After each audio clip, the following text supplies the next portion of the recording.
जबरी चोरी घरफोडी करणारे अट्टल चोरटे पोलिसांच्या जाळ्यात। एलसीबीची कारवाई। जबरी चोरी व घरफोडीच्या 16 गुन्ह्यांची उकल, 5 आरोपी अटकेत।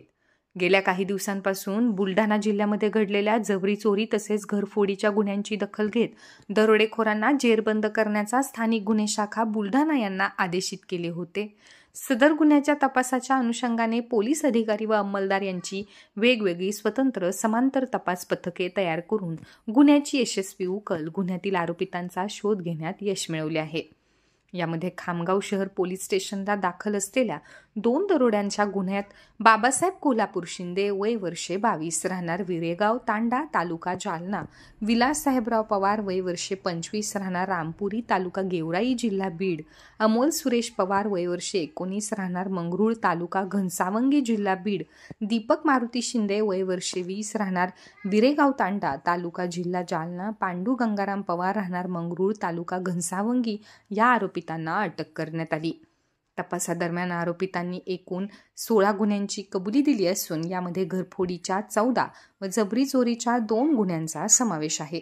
आरोपींकडून 105 ग्रॅम सोने किंमत रुपये 6,51,000, 264 ग्रॅम चांदी किंमत रुपये 20,064 तसेच गुन्ह्याशी संबंधित हत्यारे मुद्देमाल एकूण रक्कम 6,71,064 रुपये मुद्देमाल हस्तगत करण्यात आला आहे।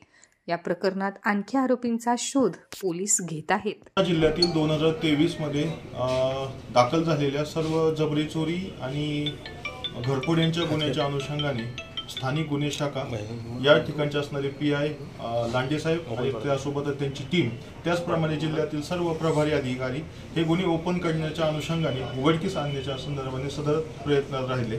त्यामध्ये त्यांनी वेगवेगळ्या जिल्ह्यांमधल्या अशा स्वरूपाच्या मोडस करणाऱ्या गुन्ह्यांचं सगळं रेकॉर्ड तयार केलं आणि ह्या गुन्हेगारांना चेक करायला, ट्रॅक करायला सुरुवात केली। त्यानुसार त्यांनी बाकीच्या जिल्ह्यात आजूबाजूच्या जालना असेल, वाशिम असेल, त्याचप्रमाणे नगरपर्यंत वेगवेगळ्या गुन्हेगारांना ट्रॅक केलेले आहेत आणि ह्याच्यात 5 गुन्हेगारांना आम्ही अटक केल्यानंतर यामध्ये बुलढाणा जिल्ह्यातील विशेष करून 16 गुन्हे ओपन झालेले आहेत। त्यामध्ये 14 घरफोड्या आणि 2 जबरी चोरीचे गुन्हे ह्या 5 गुन्हेगारांकडून आपण उघडकीस आणलेले आहेत। अद्याप अजून 4 गुन्हेगारांना अटक करणं बाकी आहे।